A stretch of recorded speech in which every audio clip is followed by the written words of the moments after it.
Hello hi అండి, సుజాతాస్ కిచెన్కి స్వాగతం.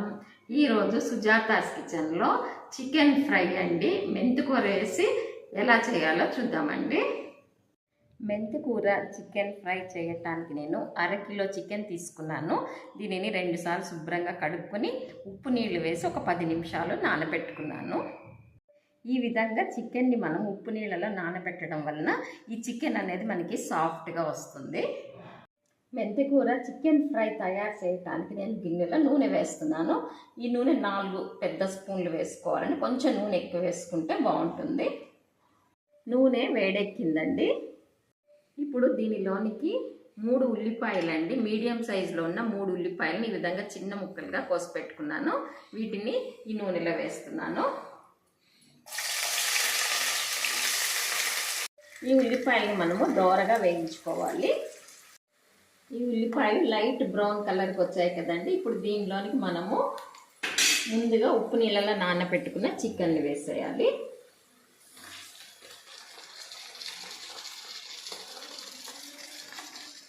దీనిని హై ఫ్లేమ్లోనే ఉంచి ఒక 2 మినిట్స్ వేయించుకోవాలి. ఇప్పుడు దీనిలోనికి నేను 3 స్పూన్ల కారం వేస్తున్నాను. కారం అనేది మీ టేస్ట్కి తగినట్టుగా వేసుకోండి. చిటికెడు పసుపు వేస్తున్నాను. దీనిలోనికి 1.5 స్పూన్ ఉప్పు వేస్తున్నాను. ఉప్పు అనేది మీ టేస్ట్కి తగినట్టుగా వేసుకోండి. ఇవన్నీ వేసిన తర్వాత మనము హై ఫ్లేమ్లోనే ఉంచి స్టవ్ని 5 నిమిషాలు వేయించుకోవాలి. ఇప్పుడు దీనిలోనికి 1 స్పూన్ అల్లం వెల్లుల్లి పేస్ట్ వేస్తున్నాను. ఇప్పుడు స్టవ్ని సిమ్లో పెట్టేస్తానండి. దీని మీద నేను ఒక మూత పెట్టేస్తున్నాను. ఇప్పుడు చికెన్ ఫ్రైలోనికి మనం మసాలా రెడీ చేసుకోవాలి.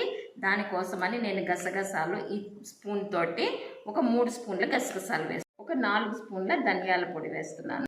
6 లవంగాలు వేస్తున్నాను. 1 ఇంచు వరకు దాల్చిన చెక్కని ఈ విధంగా చిన్న ముక్కలు చేసి వేస్తున్నాను.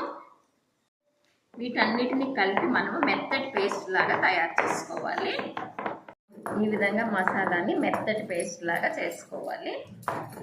ఇప్పుడు మనం తయారు చేసుకున్న మసాలా ముద్దను దీనిలో వేస్తున్నాను.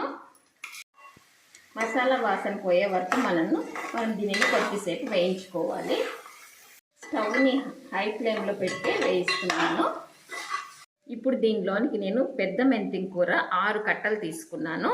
వాటిని ఆకులు మాత్రం ఈ విధంగా తుంచుకున్నానండి. దీన్ని కూడా మనము ఈ వేగుతున్న ఫ్రైలోకి వేసేయాలి.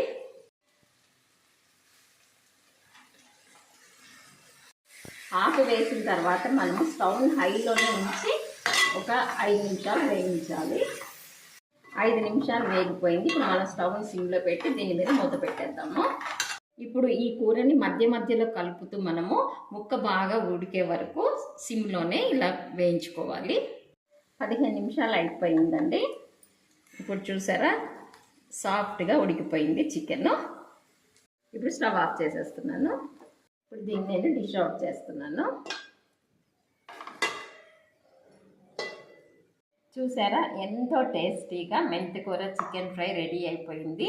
మనం ఇందులో మెంతికూరని వాడటం వల్ల మెంతికూర అనేది మనకి ఆరోగ్యానికి చాలా మంచిది కదండి. ఈ విధంగా అప్పుడప్పుడు చేసుకుంటే మనకి చాలా మంచిది. మీరు కూడా ఈ మెంతికూర చికెన్ని తయారు చేయండి, రుచి చూడండి. నా ఛానల్ని సబ్స్క్రైబ్ చేసుకోండి, నా ఛానల్ని లైక్ చేయండి. Thank you.